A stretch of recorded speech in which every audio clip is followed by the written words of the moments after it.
President Biden says Iran could hold off attacking Israel if a ceasefire deal in Gaza is reached. This is a top U.S. official in the region says a diplomatic solution is urgently needed to prevent a wider war between Israel and Hezbollah in Lebanon. Foreign correspondent Tom Burridge joins me from Tel Aviv, Israel, along with ABC News national security defense analyst Mick Mulroy for more. Tom, the U.S. is working to try to restart these ceasefire talks between Israel and Hamas, but it sounds like the stakes are now being raised where it's not just about the war in Gaza. So talk me through where we are and where these talks stand.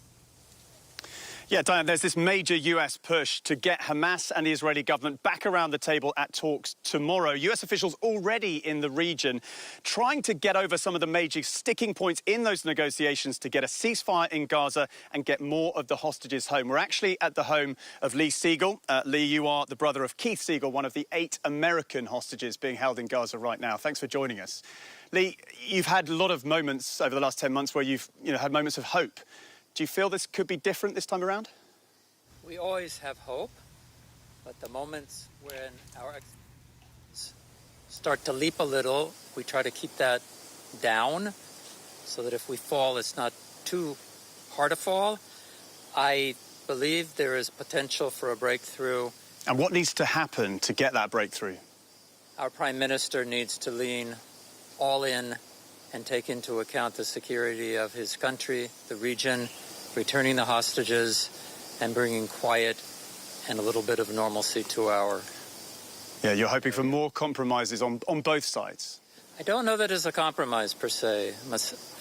Negotiations are, by definition, a compromise, but I think we all know what is on the table. It's an agreement that Prime Minister has signed off on. It's an agreement that Hamas at least spoke to they are in favor of engaging. So I don't know that it's a compromise. There are details that need to be ironed out, but our Prime Minister can do that. And what is your message to the Prime Minister right now? Prime Minister cannot take more time. We have no more time. Our Prime Minister needs to go with what he knows is right, and that is bringing the war, if not to a conclusion, a ceasefire that allows hostages to return, negotiations to continue, and our country and the entire area to see some quiet. And briefly, Lee, can you give us a sense? I mean, the last few months must feel like years to you and your family. What is it like being you and your family, knowing that Keith is still in Gaza right now?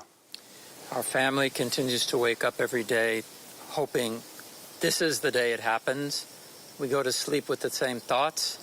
To be totally honest and frank, we are broken. We are hurting. We are suffering. We are always tired. But we have no choice but to continue to advocate for Keith and all the hostages, both those who are alive and those who are deceased. Well, Lee, we admire your strength and we thank you for talking to us once again. And we really hope, of course, that there can be a breakthrough, there can be a ceasefire in Gaza. Amos Hochstein, Biden's envoy to Lebanon, has been in Lebanon today. And we're getting a ray of light, I think, about at least there being talks tomorrow. The director of the CIA, Bill Burns, we're getting word from his officials confirming that he will travel to Doha tomorrow. Diane? Tom, thank you. And Mick, a U.S. official says the odds of both sides being able to agree appear low right now after Hamas indicated it would only accept a previous framework deal that was on the table months ago. It's still unclear if Hamas will even attend the talks tomorrow. So what could this mean for potential attack from Iran and the potential for the war to expand to Lebanon? Diana, I'd first like to start saying that it's really important from Tom's interview to point out that the U.S. is not just a mediator in this. There's 8 U.S. citizens who are being held hostage by Hamas. The U.S. is a party to this. But the point of your question, it is very difficult to get to an agreement because every time one side gives, the other side seems to take it as their advantage. And right now, Hamas, I think, would like a agreement. But to your point, they're not even showing up at the negotiation. So that is a bad sign. If that doesn't happen, then the chances of a significant Iranian attack go up substantially, and this could turn into an all-out regional war. So these are all connected, and they all hinge on each other. All right, Tom Burridge, Mick Mulroy, thank you.